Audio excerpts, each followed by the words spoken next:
Good afternoon, everyone. Very warm welcome to this Donald Julius Groen Prize lecture. My name is Ian Sherrington, and I'm chair of the IMechE Tribology Group.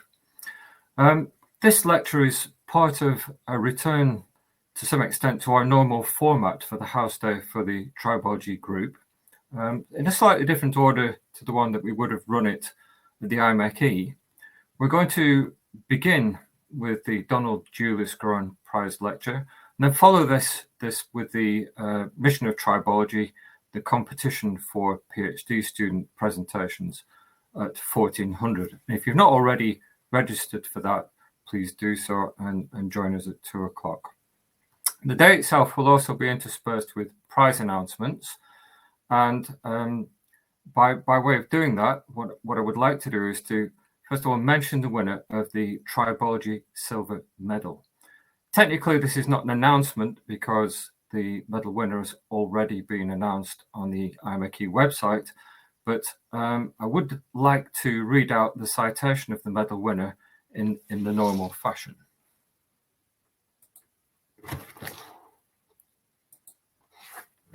As you can see here, the winner of the award is Professor Rob Dwyer-Joyce from the University of Sheffield.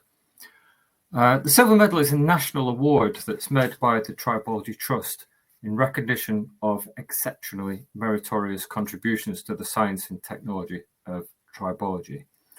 And I'm delighted to inform those of you who don't know that Rob Dwyer-Joyce is the winner of the 2021 Tribology Silver Medal.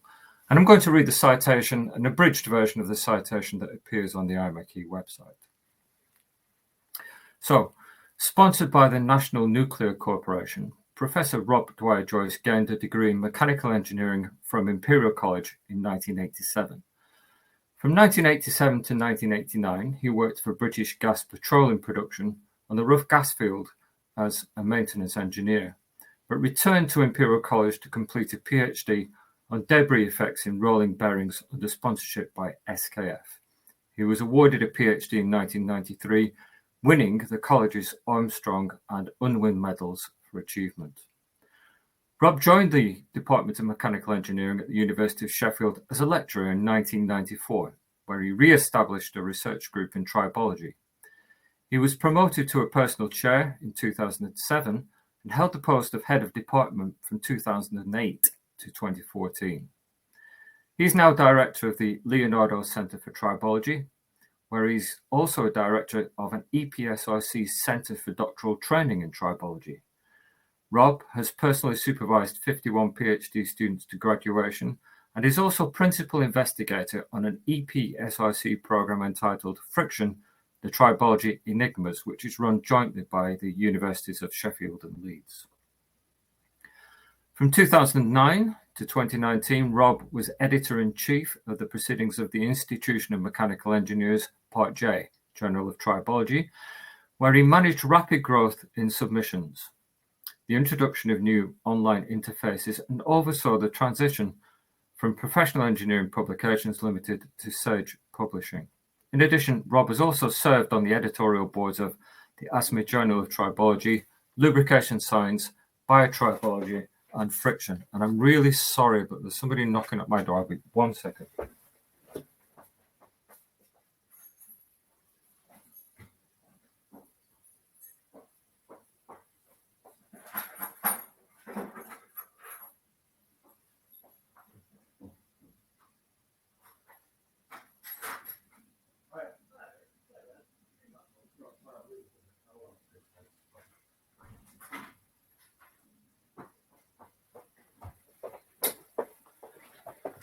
I'm sorry about that. In his research, Rob has pioneered the use of ultrasound for the measurement of tribological machine elements. Ultrasound waves are used to interrogate interfaces and lubricants, and the reflection can be used to deduce oil film thickness, asperity contact, and the interfacial properties of liquids. These methods have been developed extensively in the lab and applied to machine elements in the field. In addition, Rob has worked on tribology aspects of aircraft landing gear joints, wheel rail contamination and wear, abrasive cleaning of teeth, erosion in rice processing, engine valve recession, debris and rolling contact fatigue, and lithium-ion battery mechanics. Rob has published over 160 papers in international journals and holds 6 patents. The work has won 8 International Journal Paper Prizes, and in 2014 he was awarded the Donald Julius Grown Prize for Tribology. He is currently an EPSRC Advanced Career Fellow, leading a team working on the development of triboacoustic sensors. He was elected Fellow of the Institution of Mechanical Engineers in 2007 and a Fellow of the Royal Academy of Engineering in 2018. He is indeed a very worthy winner of the 2021 Tribology Silver Medal. And on behalf of the Tribology Group Committee, I wish him our hearty congratulations. So by moving on to the main business of the day, I'd like to hand over to Dr. Honor Powery, who is chair of the awards committee and who will introduce our prize winner for today. Over to you, Honor. Thank you, Ian. So today, good afternoon, ladies and gentlemen. And today I would like to introduce to you this year's Donald Julius Grown Prize winner, Professor Ling Wang. Professor Wang is Professor of Tribosensing and head of the National Centre for Advanced Tribology at the University of Southampton. She has over 20 years research experience in the field of tribology and tribosensing. Ling has led a large number of industry-sponsored research projects investigating rolling contact fatigue of rolling element bearings.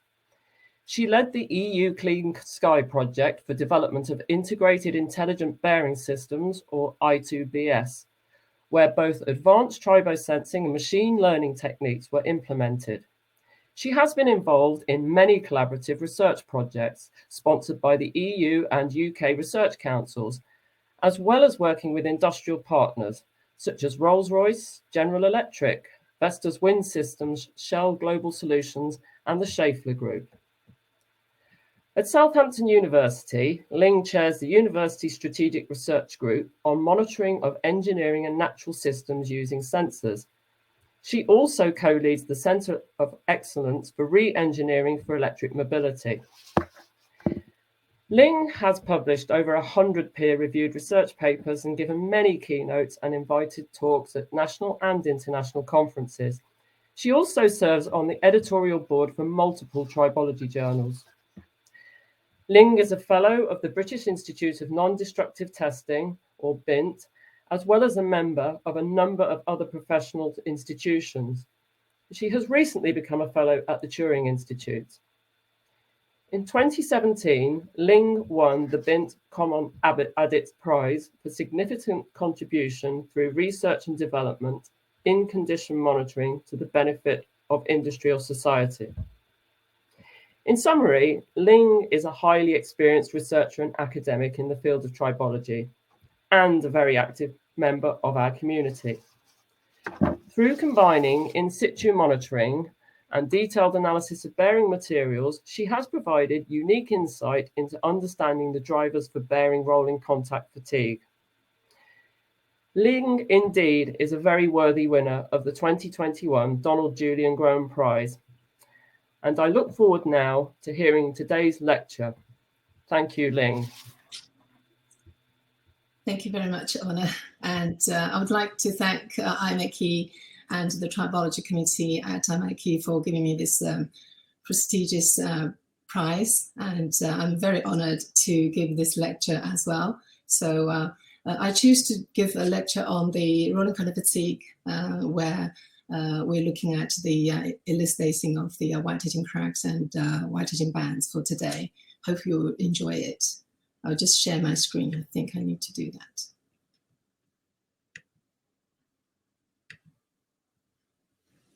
Right. Can you see my screen then? I hope you can. Right. Okay. Let me just get it on show. Okay. Okay, so I'll start with looking at rolling contact fatigue. Rolling contact fatigue is a fatigue phenomena that's occurring in rolling and sliding contact. For example, bearings, gears, wheels on track or wheels on road. So all these applications would involve cyclic loading of small volume of materials that under the cyclic loading, that material could lead to degradation over a long life.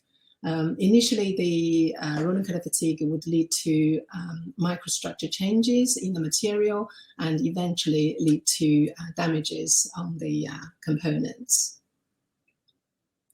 Can't seem to put the laser on. Anyway, so rolling color fatigue often involves crack initiation, formation, and propagation, leading to spoil of the surfaces damages. Rolling color fatigue is thought to be the ultimate cause of failures in rolling element bearings at the end of their expected life. Typically, the rolling element bearings are expected to service for more than 20 years. For example, the main bearings in megawatts wind turbines are supposed to live or service for more than 170,000 hours or over 200 million cycles under continuous services, or over 100 million cycles if they only operate at 12 hours a day, if the rolling speed is at about 20 RPM. However, we know that wind turbine gearbox box bearings are suffering lots of early failures as early as 6 months or 2 years rather than live for the expected life. Bearing rolling color fatigue life expectancy can be estimated by calculating its Elton life using the equation here according to the ISO 281 standard, where the number of million of cycles can be calculated, or the number of hours can be calculated based on 90% of the bearings survive without a failure. So here in the equation, you have the C as the dynamic load rating of that kind of bearing, and P is the bearing that is subject to the loading during operation. P is the exponent for ball bearings, so P should be 3, and for roller bearings, P is 10/3. Although this estimates the basic fatigue life, the real service life of bearings is actually much more complicated than this, because it has to take into account the 2 more factors. One is the coefficient of reliability, A1, and also the service life coefficient that considers the manufacturing methods, the steel grades, lubrication, contamination, and all sorts of things, even including the chemistry of the lubricant as well. So, but getting those 2 parameters is not easy. So lots of time we can just estimate, but based on the basic fatigue life. Throughout the rolling color fatigue life of bearings, the material goes through several microstructure changes. The first one that comes across to the bearing life is what we call it butterfly formation. So due to the non-metallic inclusions, and at about 1,000 or 10,000 million cycles, you would see wings or the altered microstructure form and cracks form around the non-metallic inclusion. Following that, after a long life of bearing, you could see dark etching regions form at about 10s or 20s of million cycles, which is a reaction to the cyclic loading. That material becomes softer and appear as dark after etching in the bearing steel. As about 100 million cycles, low angle bands started to form, and leading to the next stage of microstructure change of high angle bands at about 500 million cycles. So these are the normal rolling color fatigue characteristics or material microstructure alterations seen in the through the life of bearings. This has also been been found many years ago. In 1976, Swan has published this diagram showing that the features of dark hedging region, low angle band and high angle bands formation does depend on the contact pressure between the rolling element and the races. So you can see that the dark hedging region can form as early as 5 million cycles, but it can change to much later stage if the contact pressure drops. It was said that those features don't form if the contact pressure is below 2.5 gigapascals. There's another microstructure feature found in rolling element bearings that much earlier stage, as early as 10 to the power of 5 million cycles, that actually causes much earlier failure modes, like those ones that I talked about earlier in wind turbine gearbox bearings. So it occurs in less than 2 years, or 10% of the Elton life of those bearings. So today I'm going to look at the two features. One is the white hedging bands and white hedging cracks, just to discuss the differences between them, the characteristics of them, and also how they form, the mechanisms of them formation. So looking at the appearance of white hedging bands, including low angle bands and high angle bands, you can see in the axial section that low angle band appears to be parallel small bands to the surface, while the high angle bands appears to be large blob in the axial direction. You can also see the residual of the dark hedging region below the white hedging bands. In the circumferential direction of, on the other hand, you see the 30-degree angle of those thin bands formed, what we called low angle bands, but you also see the 80-degree high angle bands formed in the same sample. Those two images are from the same area, but just using imaging processing to highlight the high angle band in this image on the right. Comparing with the white hedging bands, the white hedging cracks form looks much different. So in the axial direction, they look thicker crack bands, white hedging bands parallel to the surface. But in the circumferential direction, they look more like networked white hedging cracks. So looking into the depth of the features, that white hedging bands tend to form within millimeter depth of from the surface, while the white hedging cracks are found to reach much deeper than millimeters. The structure of the white hedging cracks appears to have crack and adjacent or bordered by white hedging areas. So this is the different microstructure comparing with the parental steel structure. As for the white hedging bands, so here I show a few low angle bands. You can see there's no crack associated with those bands in the structure.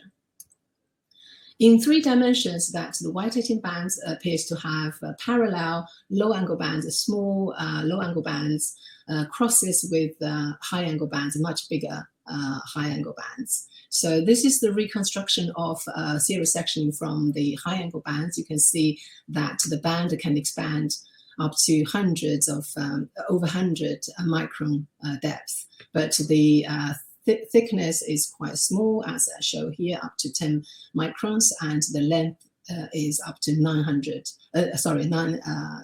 micron, comparing with the low angle bands are much smaller. The white hedging cracks in 3 dimensions looks totally different. They are cloud-like, sort of web-like networks. In the axial direction, you see the branched out, the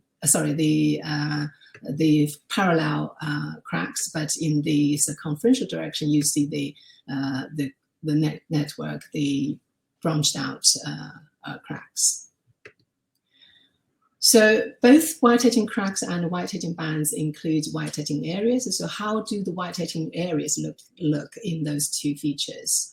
So the white hedging areas in the white hedging cracks appears to have three grain structures, including the nanocrystalline ferrite structures. They are very smooth look in the white-edging area, and also they have coarse grains, which appear to be equiax grains, and also elongated grains within the white-edging area structure.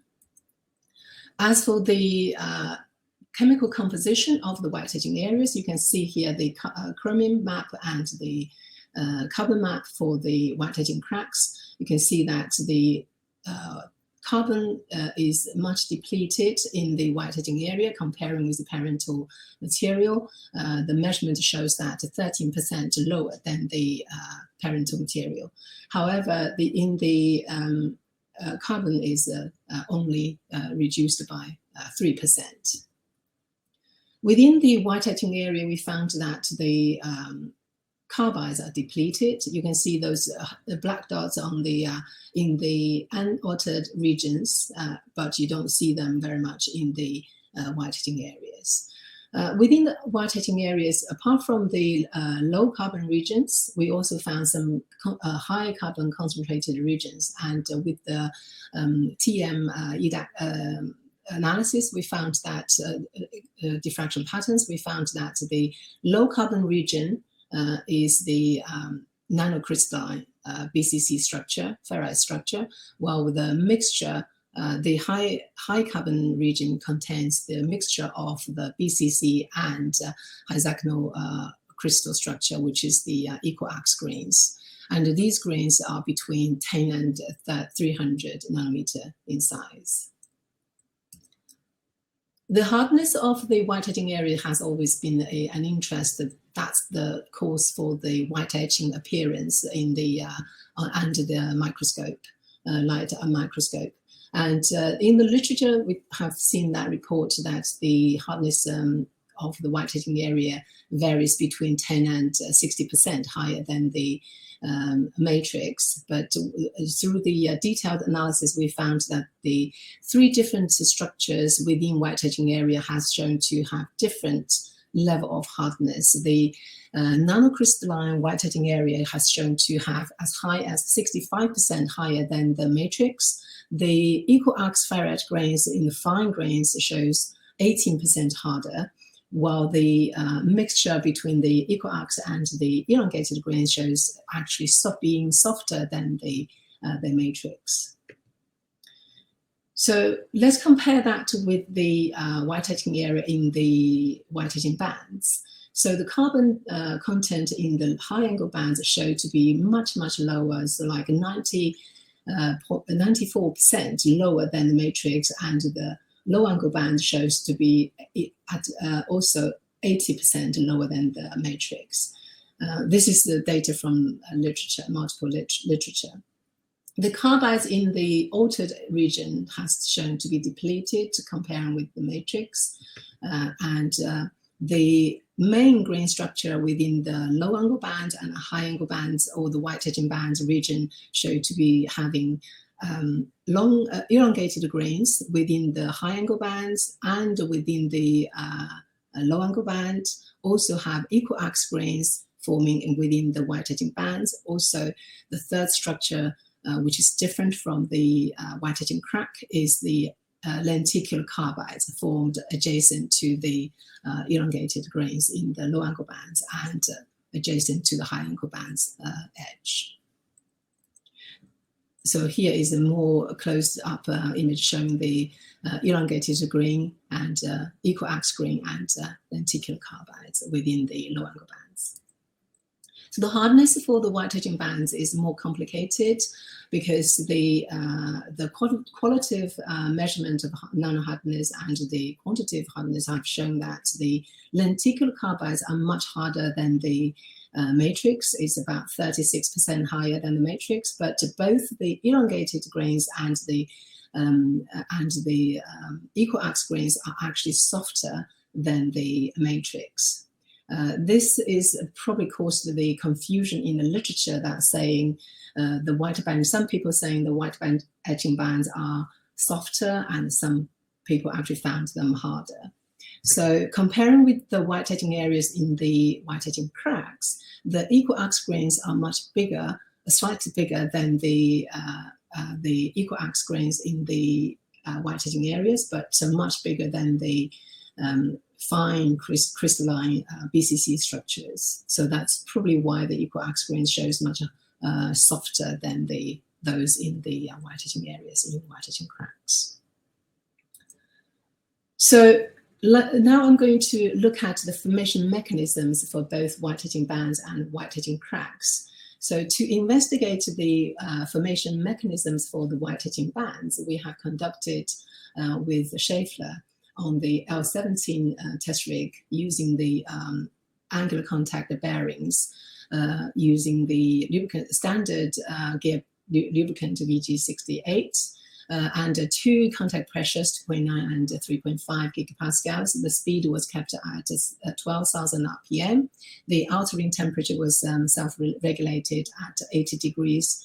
So we tested 4 materials, including 3 martensite steels and 1 bainite steels, and also 1 very low carbon materials as well, just to see how the 3 features in rolling color fatigue, including dark edging region, low angle band, high angle band, form and change with material properties as well.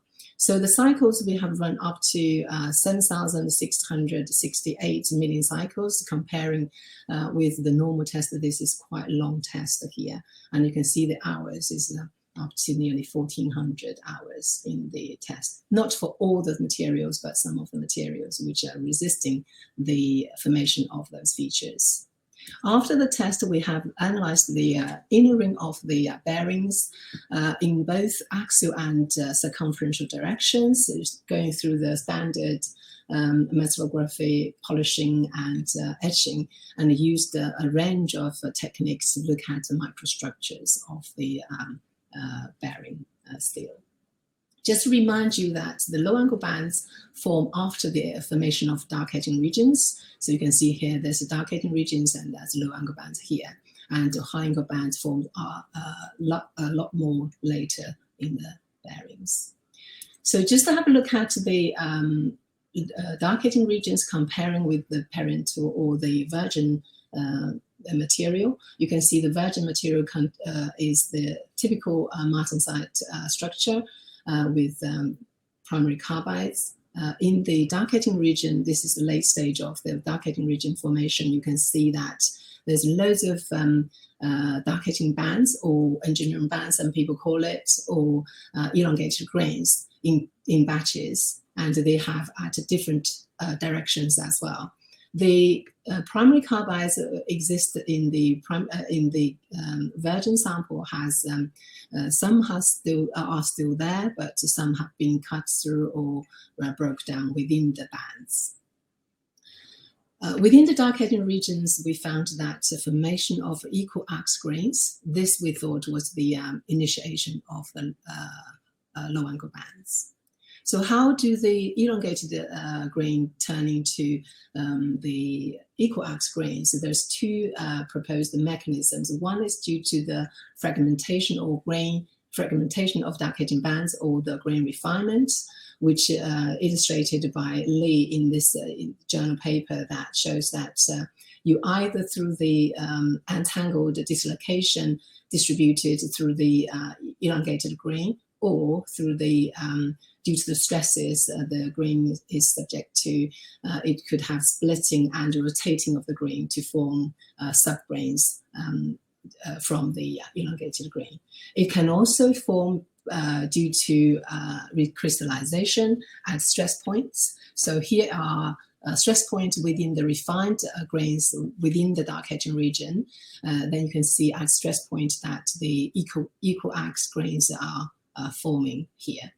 Also, it can form at the junction of the dark edging bands due to stress corners that's forming equal arcs grains due to through the recrystallization process.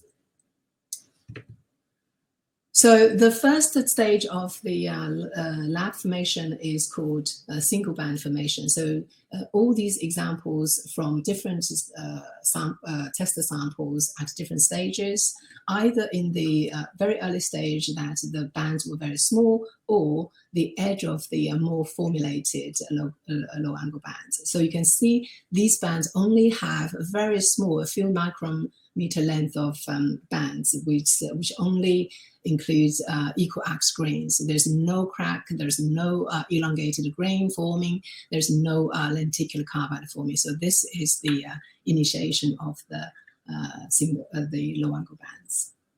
Following on from the single band formation, you will see that elongated grains started forming, accompanied by the formation of lenticular carbides adjacent to the elongated grain. So you can see here a bit of elongated grain started to form, and you can see that elongated grains in here as well.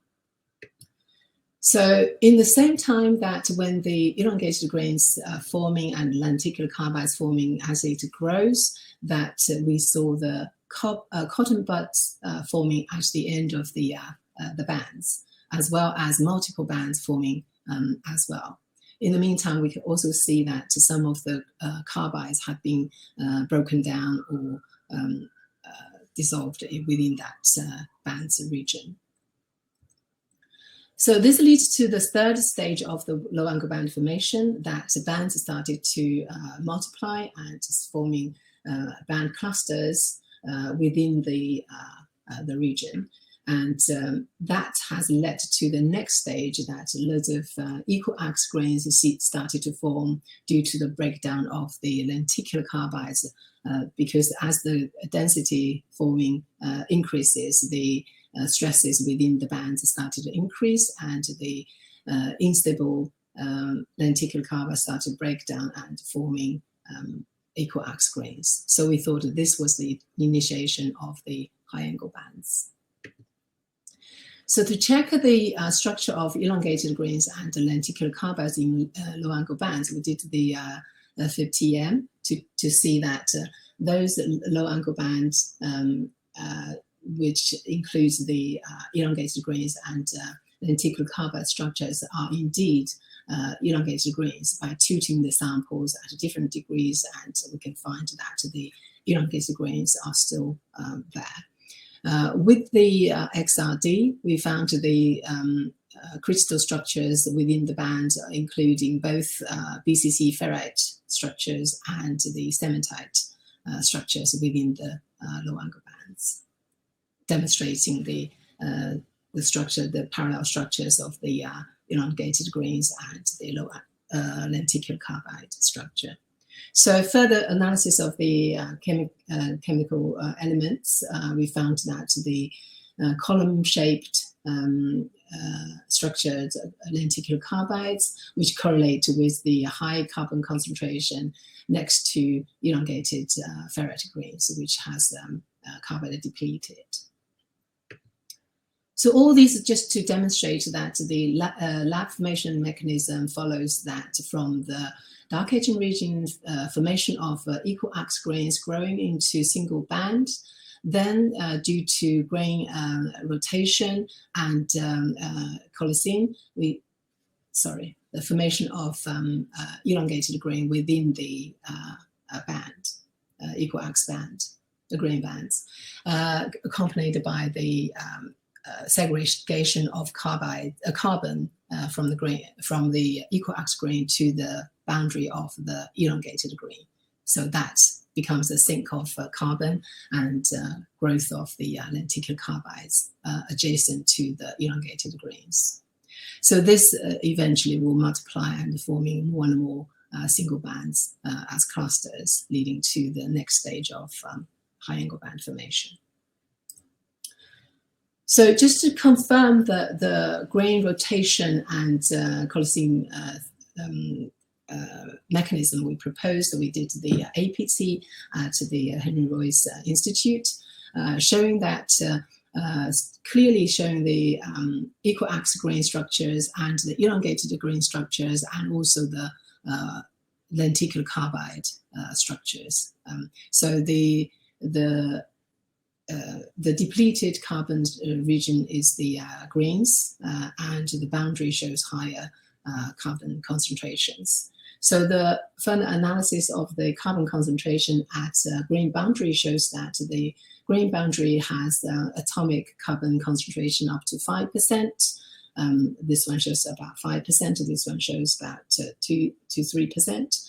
But with another grain, that boundary, which shows scattered carbon atoms, which are suggesting that the cell or the boundary of those cells are disappearing, or due to the grain rotation mechanisms. And the concentration of the carbon at those boundaries are shown to be much lower than the full boundaries of the cells.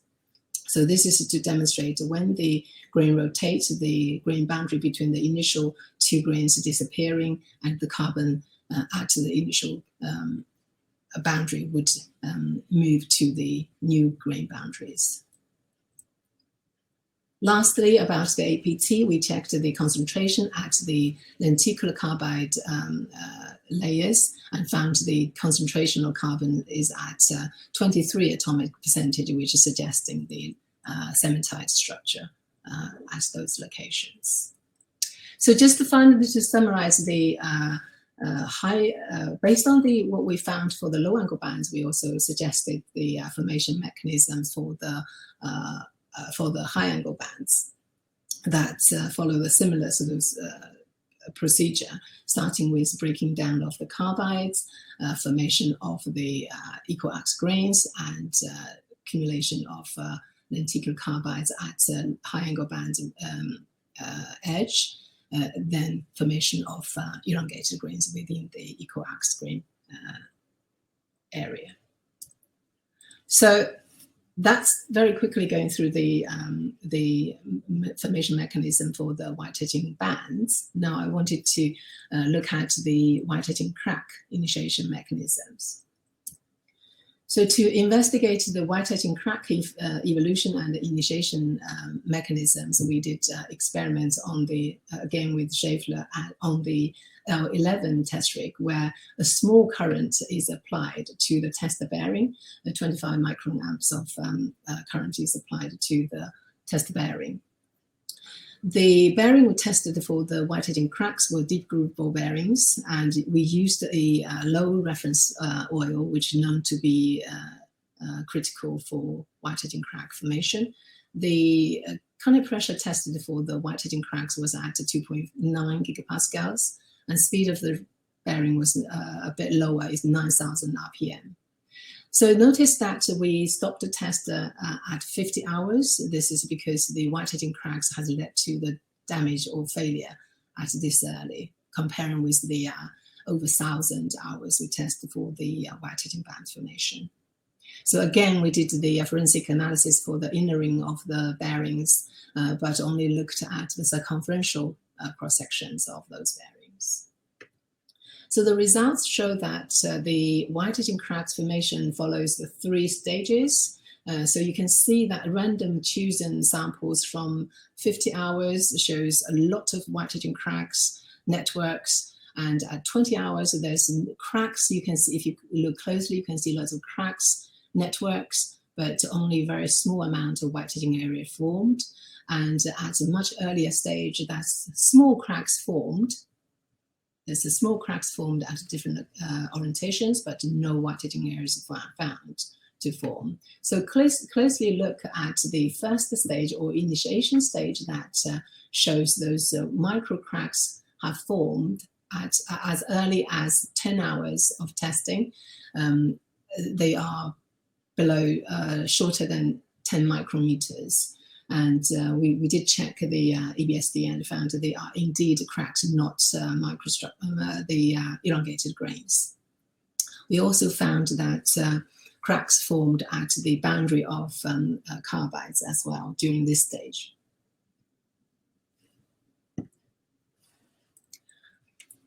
In the middle stage, that we found the white-edging areas that formed. You can see here very obvious that some white-edging areas are formed next to the crack, but we also see a lot of cracks without any white-edging areas. So the more detailed analysis for this stage have shown that equal axe grains newly formed at the crack tips and also at the face of the crack.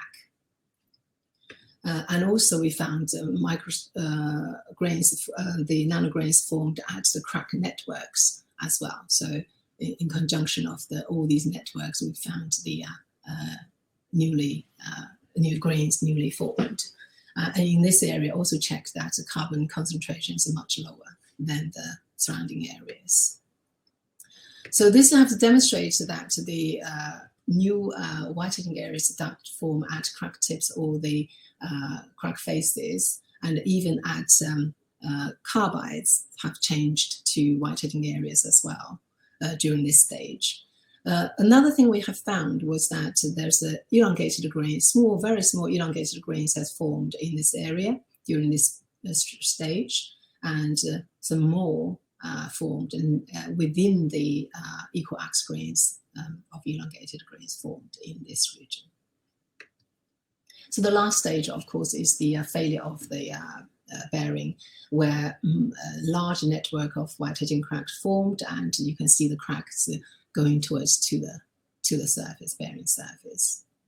So just to summarize the formation mechanisms for the white-edging cracks, it started with the micro cracks up to 4 micrometers without any microstructure change, and possibly with slightly larger, also having some micro grains, nanograins forming. And this starts at the crack tips and the surface, crack faces, also at the carbides where the crack goes through. So this has led to the growth of larger areas of equal axe grains within the white-edging area, within the crack networks, and also elongated grains forming within the equal axe grains structure. This has finally led to the failure stage of the white-edging crack, initiated bearing failures. So hopefully that gives you a introduction about what white-edging cracks and what white-edging bands are, and how they form within the rolling end bearings. So you can see the structures are quite different, and the formation mechanism or initiation mechanism quite different as well. But obviously that looks like the white-edging cracks occurred much early in the bearing lives, and led to relatively rapid spalling of the bearings, failures. But white-edging bands don't seem to be a significant threat to the bearing normal life. But the new investigation on the white-edging bands has provided a large amount of evidence for the low angle bands initiation and development mechanisms, which hopefully inspire researchers to look further to confirming the white-edging cracking mechanisms and a wider range of conditions. So I only showed one with the bad oil and the electrification, but there's loads of investigation looking at different drivers for white-edging cracks. So the formation mechanisms can be investigated, probably following similar routes. So the next question is that what would be the next biggest challenge for rolling color fatigue? So we now looked at the white-edging cracks for wind turbines. So should we look at the bearings in EVs? So leaving that for you to think about. I'll leave you with this magnificent image that we found in one bearing sample that appears to have the white-edging bands, white-edging crack, and also butterflies. So they're not totally in different stages, but they can actually coexist. So the microstructure of those 3 features looks quite different. You can see the equal axe grains in the low angle bands is much coarser than those in the white-edging area of the white-edging cracks. Same again for the butterflies are under higher stresses due to deformation. Okay, so that leads to the acknowledgement to all these people who has supported the studies at NCATS and with me, including the industrial sponsors. They provided funding and technical support. We are very grateful for that. And also to thank Henry Royce Institute for sponsoring the APT analysis for the low angle bands. And we have collaborators, Professor Mayer and Dr. Schwett at Aachen University. They provided all the EBSD analysis for the samples this showed here. And I'd like to thank my colleagues, my PhD students. They have made the significant contributions of the study for all these topics I presented here. And I just wanted to thank you for your attention, and I'll wait for some questions from you. Thank you very much. Thank you very much, Ling. Obviously, under normal circumstances, you would probably be receiving some warm applause now, and I'd like you to imagine that you are. Obviously, that was a very detailed exposition of that mechanism. We have a tool for the attendees to submit questions. So if you look to the right of your screen, you can type questions, and I invite everyone to submit a question. I'll do my best to relay those questions to Ling so she can think about them and hopefully answer them. So the first response I've got is from Robert Wood. Robert says, great talk, Ling. You explained the type of bearing failure really well. However, his question is, while white etching cracks and white etching bands form during different stages of the bearing life, do you see any links between them? What are the drivers and the initiation mechanisms? Could you please give us your view on that? Okay, thank you very much, Rob, for the question. I do see some links, and obviously they form from very different stages, and white etching cracks form a very early stage, leading to catastrophic failures of bearings, while white etching bands form very, very late stage of bearing. They don't actually link to direct failures of bearings so far as we have seen. But the formation mechanisms that in the white etching bands we found, the grain rotation and the color scene, may well be the same for the elongated grains forming in the elongated and equal axe grains forming in the white etching areas. As for the drivers, I think as you can see from my presentation, that the white etching cracks seem to have been driven by the micro cracks formed at a very early stage of the bearing life. While with the white etching bands, they don't seem to have any cracks forming to initiate the band formation. So they started with the dark etching region as the reaction to the cyclic loading, forming elongated dark etching bands. But those bands had initiated the equal axe grains within the bands, within the dark etching region, then led to the formation of single equal axe grains bands for the low angle bands. So the driver for those two probably are not quite the same, but the formation mechanisms later on might have some similarities. I hope that answers your question. Thank you. Here we have another question from Ian Taylor. Ian says, great talk, Ling. Some bearing manufacturers have claimed that the use of black oxide coatings can help solve the white etching crack problem. Have you looked into this, or perhaps have you a view on that? Thank you, Ian. We haven't actually done any research looking at the effect of black oxide ourselves, but I have looked into literature. There are some conflict sort of claims regarding to black oxide. So some people saying that black oxide could protect the surface from corrosion, or stopping hydrogen goes into material that can stop white edging cracks formation and initiation and failures. But some people believe that it probably wouldn't be able to stop the hydrogen. So from my point of view, until we actually know how the cracks form, we cannot stop it totally. For example, the work we have done with the electrification, that I don't think the black oxide would actually stop the electrification to initiate the micro cracks forming in the bearing steels. So I hope that. Thank you, yes. There's a kind of linked question here from Arvid Cederval. He says, thank you for the talk, very informative. Given that white etching cracks form very early at maximum stress and carbide concentrations, how would you propose avoiding the formation of micro cracks leading to early failure? So thank you for the question.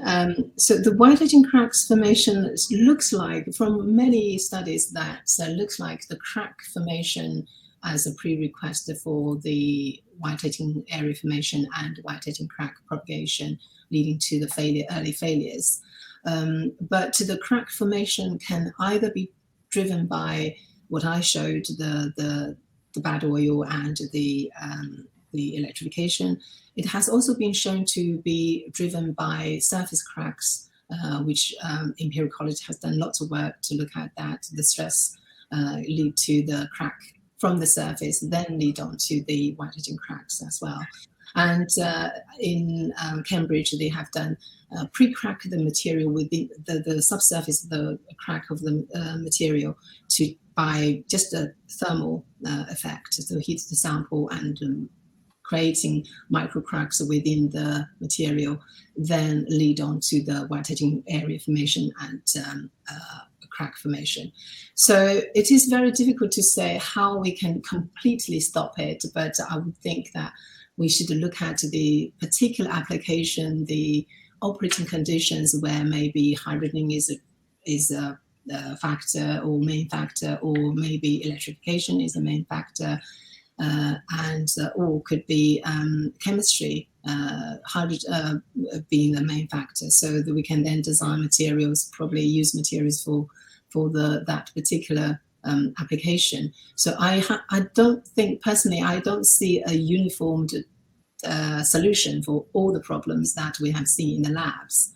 But with the wind turbines, we might be able to find a solution to actually stop it, because if it is driven by the current coming back from the generator, or the decomposition of the hydrogen from the decomposition of the lubricant from to forming hydrogen, that we might be able to stop that happening by using insulating materials, coatings or something to stop it. But it's a very good question how we can actually eliminate it. I think quite a lot of the questions that I have are along those kinds of lines. I've got another one here from Audio Marina, University of Leeds. It says, very interesting talk. Thank you, Ling.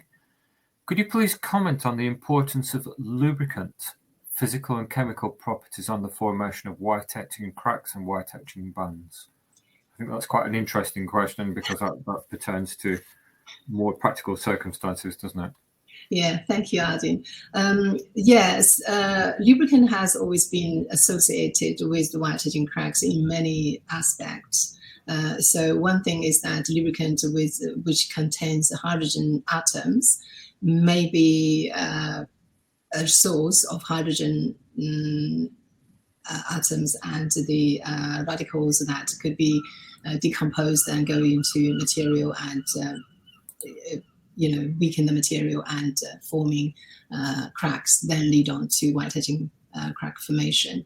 And also, lots of studies have shown that if you change the formulation of the lubricant, that could either not show the white edging crack formation or accelerate it. For example, we have done study looking at the calcium over-based calcium sulfonate that has shown that lead on to the more hydrogen absorbed by the material, and then lead on to the creation of white edging cracks. There's also like looking at the additive films formed by different additives, different formation of lubricant that you could form thicker and rougher tribal film that would be detrimental than those, more protective films. So lubricant does play a very important role in there, but whether lubricant itself would create whitening crack is still a question for all of us. Thank you. Thank you. I think we've got time for one more question. And again, it's a little bit along the same lines, but develops further forward into thinking about the future. So this is from John Schofield. It says, thanks, I enjoyed that. How does the work affect the design of future bearings, new materials possibly, ability to operate bearings at higher stresses, removing the pessimism from empirical design rules? So how should we move forward in the materials selection and design of future bearings? Thank you, John. That's a very good question. I think people have proposed new materials to prevent this failure. But apparently the new materials are more expensive, and probably wind turbine would not be able to adapt it. So I don't think there's enough study already been done to look for the solutions, as far as I have seen in the literature. So it is difficult to say what sort of equivalent material would do the job than what is currently used. But better understanding the causes and the drivers, the mechanisms would definitely help us to develop new materials, new solutions for the problems we're seeing. Okay, thank you very much. I think we've come to the end of our time for questions. Thank you to all of you who've submitted questions. There are obviously a number of questions here which we've not had time to address, but perhaps Ling could have a look at those outside the session, maybe send individuals a reply. So I'd like to call on Anna Powrie again to propose a formal vote of thanks for our Donald Julius Grown Prize winner. Thank you. Yep, thank you, Ian. So yes, on behalf of the Tribology Group Committee, I would like to propose a formal vote of thanks for Professor Wang's Donald Julius Grown Prize lecture. Today has been a great opportunity for us to hear more about the work that Professor Ling Wang and members of her team from the National Centre for Advanced Tribology at Southampton. We all know that bearings are of paramount importance for every industry, from automotive and aerospace to renewables and marine. The microstructural alteration in bearing steels is one of the main causes of bearing degradation, ultimately leading to bearing failure. And Ling's current research focus of bearing rolling contact fatigue is to establish in detail the drivers associated with bearing degradation. And we've learnt today that Ling has been using tribological testing and material and chemical analysis extensively to understand the formation and growth mechanism of things like white etching cracks, white etching bands, and dark etching region in bearing steels. And understanding the formation of these mechanisms is a key step towards improving bearing operation and design and overall mechanical system reliability. And from the depth and breadth of questions received today, it is clearly a highly relevant topic within our community. Professor Wang's work is highly regarded, and it has been conveyed to us today with an enthusiasm for the subject and a depth of knowledge which reminds us that here in the UK, there are many people involved in applying the science of tribology who serve amongst the elite on an international stage. It has been a great pleasure to listen to one of the great British proponents of tribology. And on behalf of all of those listening, it is my great honour to thank Professor Wang for her informative and insightful presentation. Thank you, Ling. Thank you very much. Thank you for listening as well. I hope it was useful. And I will promise I will look at the questions from audience. Thank you for the questions as well. Just triggered me to think even more. Thank you. Thank you very much, Ling. Thank you, Anna. To close, I'd like to thank everyone who's been involved in this event, the presenters and the contributors of questions, and most of you, the audience, for attending. I'd like to remind you that the mission of tribology begins at 2 o'clock, where we have 5 PhD students making presentations on their work during the afternoon. And also the announcement of the British Gear Association Prize and the Tribology Bronze Medal winner, and of course the mission winner itself. So I hope you're able to join us then. For those of you who are not, then I wish you all the best for a safe and happy festive season. Thank you very much. Good afternoon, everyone.